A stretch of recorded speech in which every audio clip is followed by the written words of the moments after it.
Perkenalkan, nama saya Yeki Ahdasari, NIM 23611011078, angkatan 16.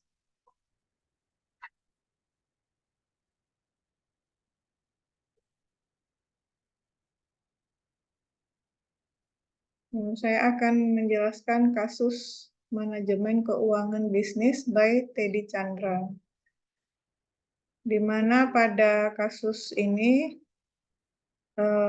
adanya usaha L dan usaha S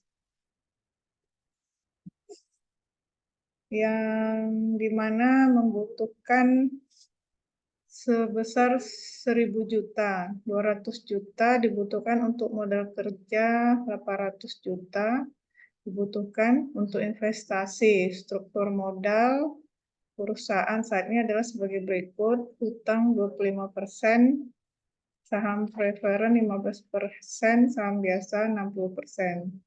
Sedangkan data-data lainnya adalah sebagai berikut: suku bunga yang dianggap bebas risiko adalah 6%, return yang diharapkan di pasar 10%, pajak perusahaan 30%, risiko pasar perusahaan 1,2. Harga saham saat ini adalah Rp 1.000.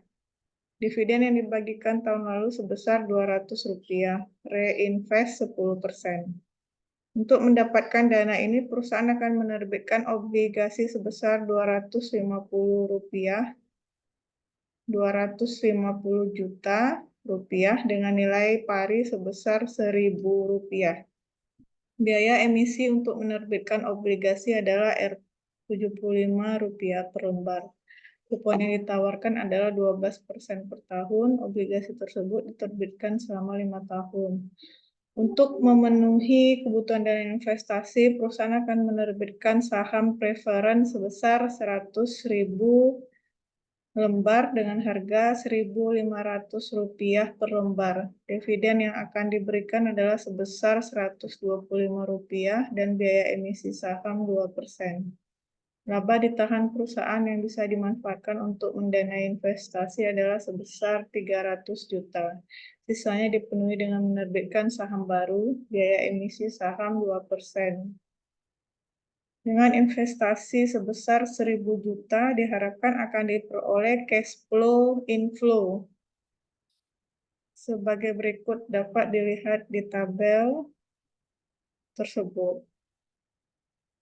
Dari kasus tersebut, saudara diminta untuk menghitung apakah usaha L tersebut layak dijalankan oleh perusahaan atau usaha S. Gunakan analisa dengan payback discount factor, NPV, IRR, dan MIRR. Crossover dan analisa risiko. Bagaimana kemungkinan untuk dilakukan portofolio? Jelaskan analisanya. Baiklah, saya akan mencoba menjelaskan dari kasus tersebut.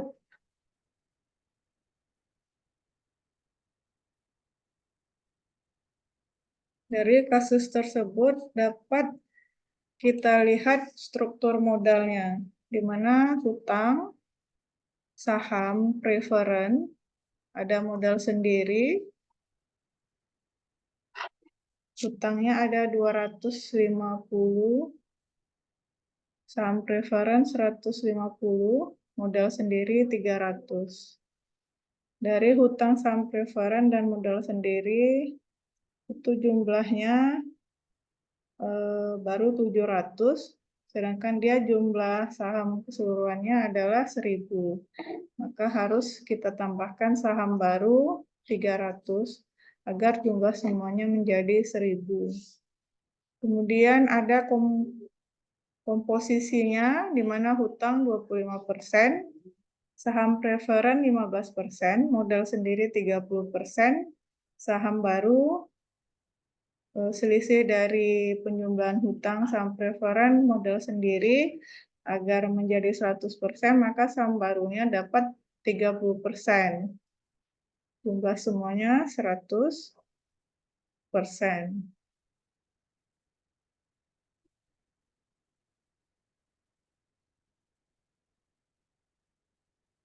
di mana tahun dari saham tersebut adalah 5%. 5 tahun. Tahun 0 berarti di 1000 dikurang 75. Karena kita akan mencari rumus NIR, maka min 1000 ditambah 75. Jadi tahun pertama itu minus 925. Tahun 0 ya. Tahun pertama ada 120. 120 itu didapatkan dari 12% dikali 1000. Jadi karena dia 5 tahun, berarti tahun berikutnya juga sama, 12% dikali 1000. 12% itu bunganya ya, 12%. Berarti sampai tahun kelima dia juga 12%. Cuma nanti di akhir tahun kelima ditambahkan lagi dengan saham awal yaitu 1000. Jadi 1120 di tahun kelima.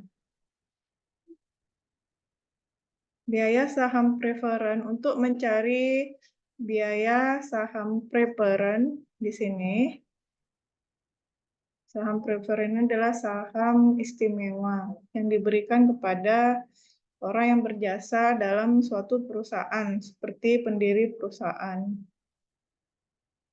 Oke, untuk mencari biaya saham preferen itu dividen dibagi price dikali 1 dikurang E.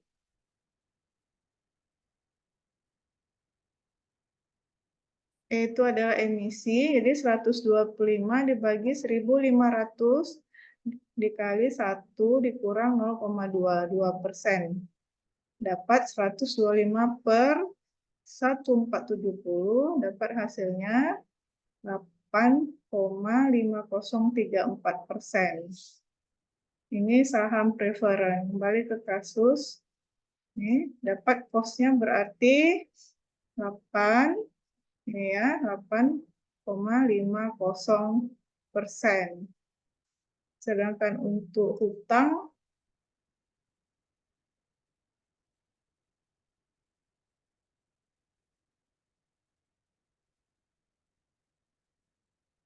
untuk mencari kos hutang rumusnya adalah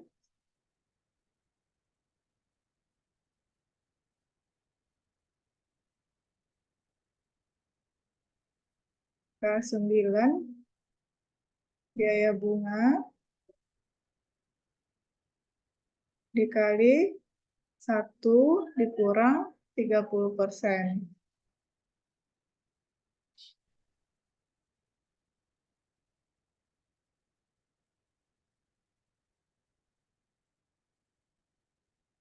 Biaya bunga itu kita cari biaya bunganya dulu ya.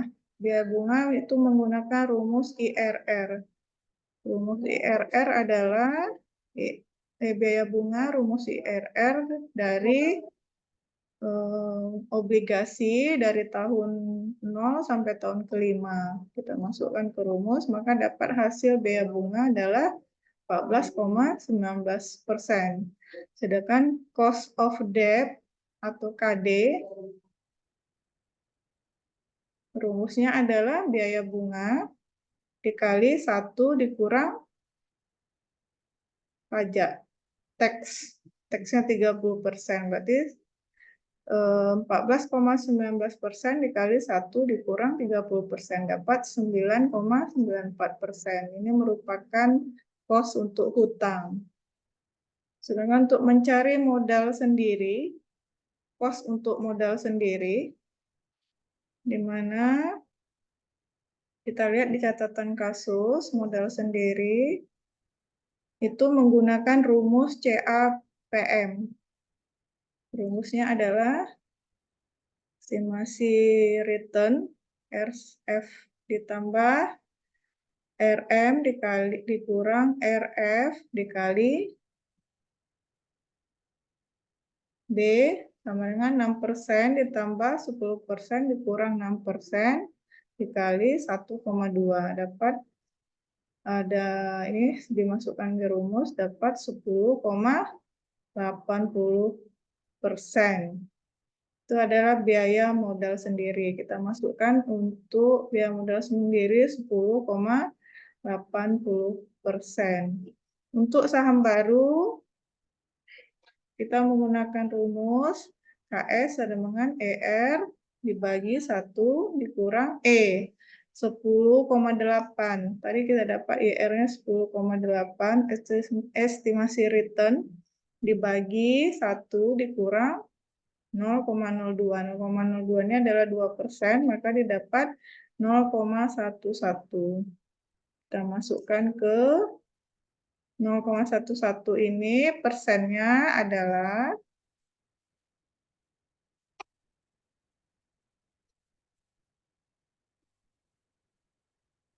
11,02%. Itu kita dapat cost dari untuk hutang, saham preferan, modal sendiri, dan saham baru. Kemudian kita menghitung WACC atau Weighted Average Cost of Capital. Rumusnya adalah penjumlahan dari KOC. KOC ini rumusnya untuk hutang adalah komposisi dikali dengan cost untuk hutang. Jadi 25% dikali 9,94% dapat 2,48%.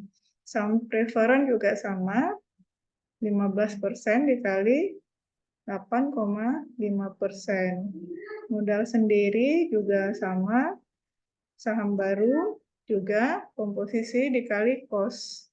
Sehingga jumlah semuanya adalah 10,31%. Didapat WACC-nya atau Weighted Average Cost of Capital 10,3%. WACC atau Weighted Average Cost of Capital adalah sebagai alat ukur struktur modal untuk mengetahui biaya modal dalam hal penganggaran modal atau capital budgeting. Mungkin demikian yang bisa saya sampaikan dulu, Profesor Teddy. Untuk selanjutnya saya mungkin perlu butuh waktu untuk mempelajari studi kasus untuk soal selanjutnya. Terima kasih, Prof. Mohon maaf atas semua kekurangan dan yang ada pada presentasi saya kali ini. Terima kasih, Prof. Selamat siang.